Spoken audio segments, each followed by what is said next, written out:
For almost 2,000 years, people have believed they understood the message of Jesus. They built churches around it. They created doctrines. Entire civilizations were shaped by what they believed he meant. But what if something essential was missed, not hidden, not destroyed, simply misunderstood? Because if you read the words attributed to Jesus carefully, something strange begins to appear. Over and over again, he says things that sound less like religious instructions, and more like clues pointing toward something hidden in plain sight. For example, Jesus repeatedly says something curious. He who has ears to hear, let him hear. Think about that for a moment. Why say that? Everyone listening already had ears. So what was he really suggesting?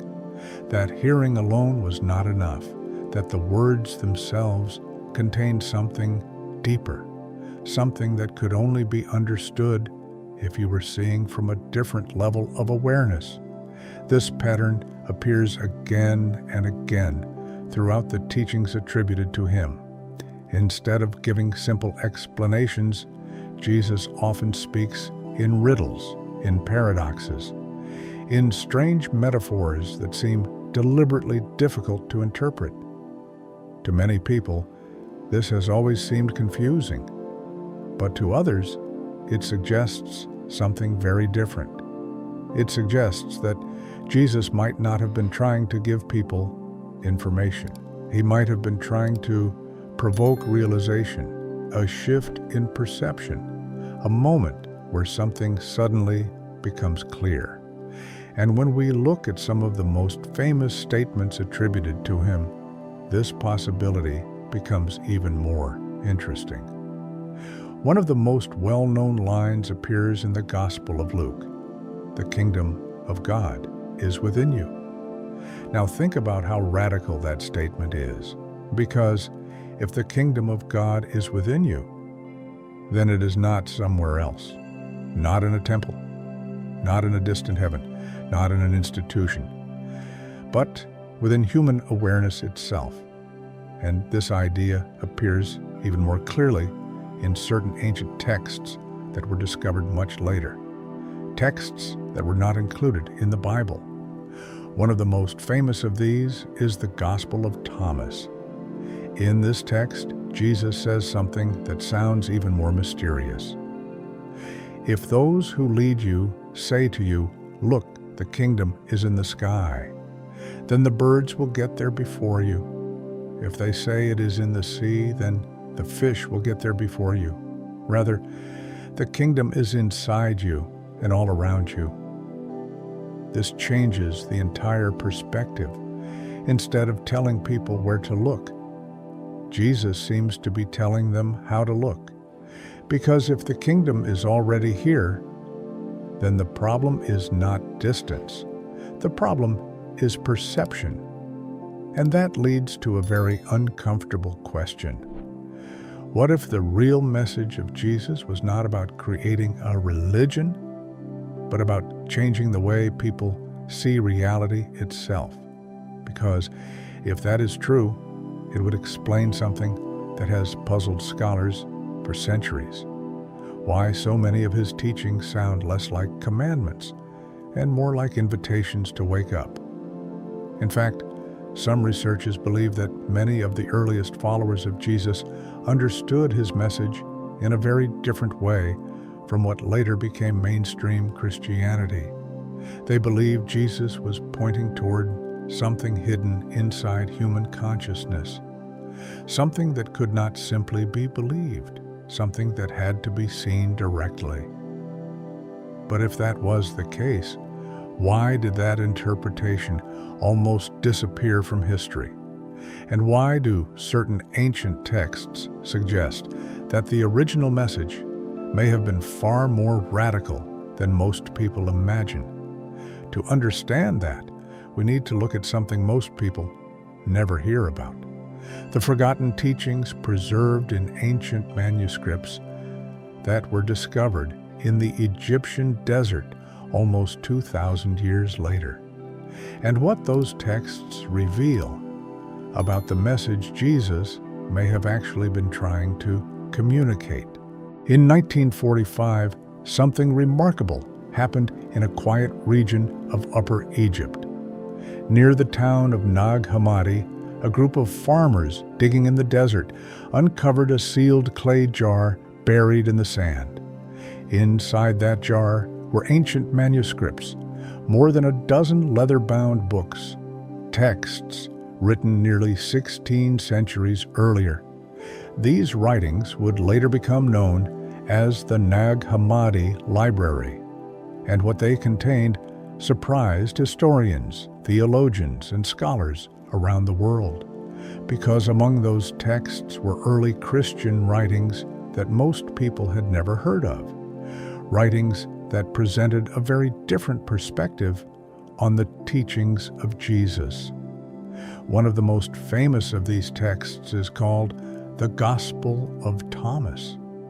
Unlike the traditional Gospels in the Bible, the Gospel of Thomas does not tell the story of Jesus' life. It contains no birth story, no miracles, no crucifixion, no resurrection narrative. Instead, it is simply a collection of sayings attributed to Jesus, 114 short statements, and many of them sound strange in a way that feels less like religious instruction and more like philosophical riddles. For example, one of the sayings reads, "When you know yourselves, then you will be known, and you will realize that you are the children of the living Father.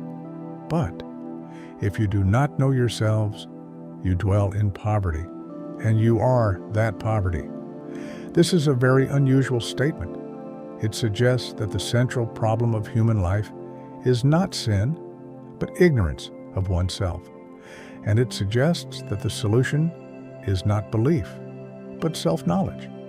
Another saying attributed to Jesus in this text is even more intriguing. It says, "The kingdom is inside you, and it is outside you. When you come to know yourselves, then you will become known, and you will realize that it is you who are the sons of the living Father. But if you do not know yourselves, you dwell in poverty." Notice the pattern again. The focus is always on knowing, not obeying, not believing, not joining an institution, but knowing, seeing, realizing something directly. And for some scholars, this raises an important possibility. What if Jesus was not primarily teaching a system of beliefs, but pointing people toward a shift in awareness? Because many of his sayings in the canonical Gospels also carry this same tone. Think about phrases like, "The kingdom of heaven is within you," or "The eye is the lamp of the body. If your eye is single, your whole body will be full of light," or "Whoever seeks will find." These statements are not instructions about rituals or religious structures. They sound more like clues pointing toward an inner transformation, something that changes the way a person experiences reality. And when we look at the broader context of the ancient world in which Jesus lived, this possibility becomes even more fascinating. Because the first century was a time of intense philosophical exploration. Different traditions were asking profound questions about consciousness, identity, and the nature of existence. Jewish mysticism, Greek philosophy, early mystical traditions. All of them were exploring the same question: what is the true nature of the human being? And within that environment, it is possible that Jesus was speaking to a deeper layer of understanding, a layer that could not easily be explained through simple doctrine. This would also explain why many of his teachings are delivered through parables, short symbolic stories that seem simple on the surface, but reveal deeper meaning when contemplated carefully.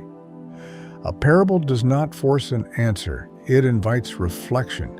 It opens a door in the mind. And this is why many spiritual traditions throughout history have used paradox and metaphor. Because sometimes the truth cannot be transmitted through direct explanation. It must be discovered, experienced, seen from within. And this brings us to a fascinating question.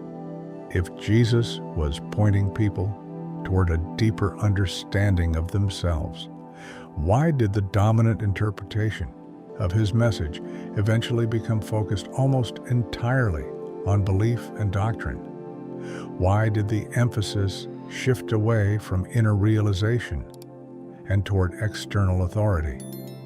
To explore that question, we have to look at what happened in the centuries after Jesus lived, because the story of early Christianity is far more complex than most people realize. And within that complexity lies a key to understanding why certain interpretations of Jesus' teachings became dominant, while others slowly disappeared from view. But those forgotten perspectives may still contain an important clue about what Jesus was truly trying to reveal. And to understand that clue, we need to look more closely at how the message of Jesus evolved as Christianity began to spread throughout the Roman world. As the teachings of Jesus began to spread across the Roman world, something very interesting started to happen. Different groups began interpreting his message in different ways. Some focused on the historical events of his life, his birth, his miracles, his crucifixion. Others focused on his identity. Was he a prophet, the Son of God, a divine being sent to save humanity? But there were also groups who interpreted his teachings in a completely different direction. For them, the most important part of the message of Jesus was not the events surrounding his life. It was the insight hidden within his words. These early thinkers believed that Jesus was pointing toward a deeper truth about human consciousness. They believed that beneath our everyday identity, our roles, our beliefs, our fears, there exists something deeper, a spark of awareness, something that is not created by the world around us, something that cannot be taken away. In many of the texts discovered at Nag Hammadi, this inner presence is described as a divine spark, a fragment of divine consciousness that exists within every human being. According to these writings, the problem is not that this spark is absent. The problem is that it is forgotten, covered by layers of conditioning, social structures, beliefs about who we are supposed to be, and narratives about how the world works. From this perspective, the role of Jesus was not simply to establish a new religion. It was to remind people of what they had forgotten, to reveal that the divine is not something external, not something distant, but something intimately connected with awareness itself. This interpretation radically transforms the meaning of many of Jesus' sayings. For example, when Jesus says, "The kingdom of heaven is within you," it may not be describing a distant place that people reach after death. It may be pointing toward a realization that can occur within consciousness itself. And when he says, "You will know the truth, and the truth will set you free," the freedom he refers to may not be political freedom or social freedom, but a kind of inner liberation, a liberation that comes from seeing reality clearly, seeing through illusions about identity, seeing through inherited assumptions about who we are, and realizing that much of what we take for granted about ourselves is actually constructed, built from memories, expectations, cultural conditioning, But if that is the case, then the real transformation Jesus was pointing toward would not come from simply adopting a belief. Beliefs can be repeated, memorized, defended, but they do not necessarily change the way we perceive reality. Real transformation would require something deeper, a shift in awareness itself. A moment when a person suddenly sees something about themselves that had always been there, but had never been noticed before.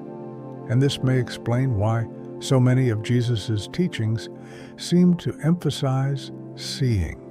Again and again he says things like, "He who has eyes to see, let him see," or "Whoever seeks will find." These statements do not command obedience. They invite discovery. They suggest that truth is not something handed down by authority. It is something recognized, something realized. But as Christianity spread and grew within the Roman Empire, another dynamic began to take shape. Large communities were forming, structures were developing, leaders were organizing belief systems to unify growing groups of followers. And within that process, teachings that emphasized personal realization became more difficult to manage, because realization cannot be controlled, it cannot be standardized. Institutions, however, require clarity, rules, shared doctrines, defined beliefs, and over time, certain interpretations of Jesus' message became dominant, interpretations that emphasized faith, authority, creeds, and theological structure. Meanwhile, other interpretations slowly faded into the background, not necessarily because they were false, but because they were harder to organize around, harder to define, harder to regulate. Yet the rediscovery of ancient texts like the Gospel of Thomas reminds us that the early Christian world was far more diverse than many people imagine. Different groups were exploring different dimensions of the teachings of Jesus. Some focused on salvation through faith. Others explored the possibility of awakening through understanding. And this leaves us with a fascinating possibility. What if the message of Jesus operated on more than one level? One level that spoke to communities and traditions, and another level that pointed toward something much more intimate, something each person would have to discover within themselves. And if that was the case, then the most important question may not be which interpretation is correct. The real question might be this: what exactly was Jesus trying to awaken in the people who listened to him? Because if we understand that, we may begin to see his teachings in a completely new light. And in that light, one final piece of the puzzle begins to appear. A piece that suggests the true message of Jesus may have been far simpler and far more profound than most people have ever been told. The real question might be this: if we step back from centuries of interpretation for a moment, something very interesting begins to appear. Because whether one looks at the canonical Gospels or the ancient texts discovered in Nag Hammadi, a pattern slowly emerges, a pattern that many people overlook. Again and again, Jesus does not simply give answers. He points. He points towards something that cannot easily be explained through doctrine, something that must be seen. Consider how often his teachings revolve around awareness. He speaks about the eye, about seeing, about light. For example, in the Gospel of Matthew, Jesus says, "The eye is the lamp of the body. If your eye is single, your whole body will be full of light." At first glance, this sounds poetic, almost cryptic. But many scholars and mystics throughout history have noticed that these words seem to describe a shift in perception, a moment when awareness becomes clear, when a person stops looking outward for answers and begins to see something directly within themselves. This idea also appears in another striking statement attributed to Jesus. He says, "The kingdom of heaven is within you." Think about what that implies. If the kingdom is within you, then it cannot be given to you by an institution. It cannot be granted through authority, and it cannot be reached simply through belief. It must be discovered, recognized, realized, and this may be why Jesus repeatedly challenges his listeners to look deeper, not to follow blindly, not to accept words at face value, but to seek understanding, to question, to observe. In many ways, his teachings resemble something closer to a philosophical awakening than a traditional religious instruction. He invites people to examine their assumptions, to reconsider the nature of identity, to explore the relationship between awareness and reality. And when viewed from this perspective, the message becomes both simple and radical, because it suggests that the transformation Jesus spoke about does not begin with changing the world. It begins with seeing the world differently, seeing through illusions, seeing through conditioned beliefs, seeing through the stories we inherit about who we are. This does not mean abandoning tradition or rejecting faith. It means recognizing that beneath belief systems, beneath cultural structures, beneath historical interpretations, there may exist something more immediate, a direct awareness, a quiet presence that observes everything. Some ancient traditions referred to this as the divine spark. Others described it as the image of God within the human being. But regardless of the language used, the core insight remains the same. The deepest transformation does not occur when new information is added. It occurs when something is recognized, something that was always present but rarely noticed. And perhaps this is why the teachings of Jesus continue to intrigue people after 2,000 years. Not because they offer simple answers, but because they point toward questions that remain deeply relevant. Questions about identity, about perception, about consciousness, and about whether the truth people seek might not be hidden somewhere far away, but quietly present within the very awareness that is listening right now. If that possibility is true, then the message of Jesus may not simply be about history, or a doctrine, or a belief. It may be about something far more immediate, an invitation to look more closely, to question what we think we know, and to explore the possibility that the most important discovery is not something we find outside ourselves, but something we finally learn to see within.